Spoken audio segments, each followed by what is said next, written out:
Well, we're on Celluloid Screams Day 2 today, and we've got a gore-packed day ahead of us, haven't we? Yep.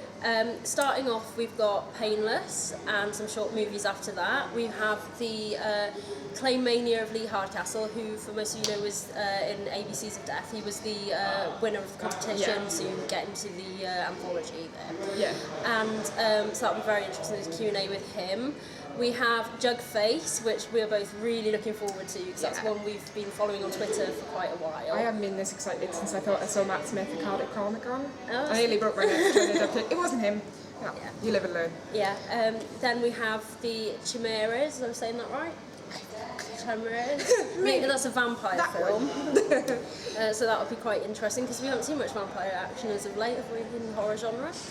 And we've got the Strange Colour of Our Bodies Tears, which looks kind of experimental, and isn't it from the director of Amir? Yes, I haven't seen that. No, I've heard stuff too, so I got it on DVD though. We've also got The Battery, which is a zombie movie. Oh, yeah. And that's screening with Dominic Brunt's short, Shell Shocked. Yes, and Dominic Brunt did direct Before Dawn, that was a festival hit last year, so it'll be cool to see him back as well and see what he's got to offer. Yeah. And so last night, we just about survived. Yeah. We gave up. We didn't a little mean bit to. early, but travelling and such. Yeah. But yeah, we saw Motivational Growth, which was an interesting one. I don't want to say I disliked it, because I didn't, but at the same time it's not something that I'd watch again, because I know it's Avatar's closing film. Yeah. I don't know if I'd watch it again, but it's inventive, it's original, and it's a good job. Yeah. I just think maybe not quite for me. It was shot well, and the effects were really good, and we did really appreciate Don Thacker, the director's enthusiasm, and he did a very entertaining Q&A, and he had lots of really good advice for aspiring filmmakers that, you know, I've taken on board with me now.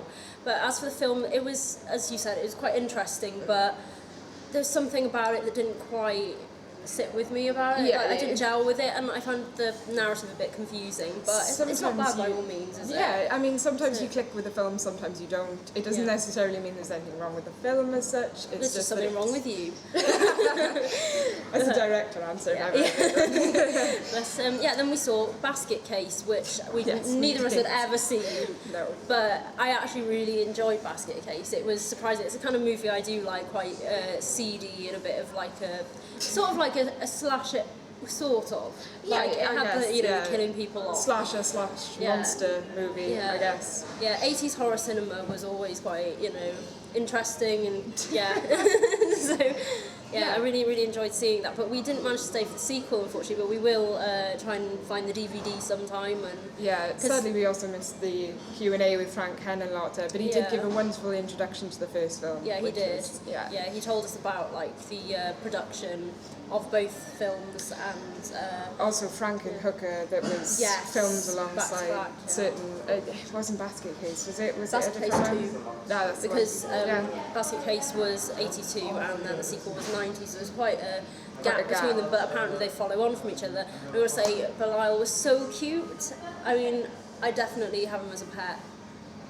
Can't keep him as pets. That's not allowed. Well, I know he's a sort of a human face thing. How can you look at that and go, that's a good idea, that's a pet? Well, he'd trash your room if he got pissed off, so...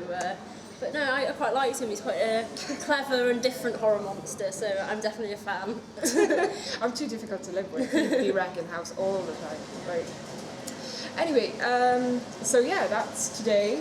I think your favourite short is today as well. Oh, your Cat potential Blues. favourite short. It's an Australian short film about a man with a cat mask, isn't it? Yeah, following a couple. Yeah, so it could be interesting. I mean, cats are really scary. I should know from having a cat. So, hi, Minnie. So we'll come back to you later, hopefully, with today. If not, we'll do it tomorrow. But you won't know anyway, because this is the past. This is the past.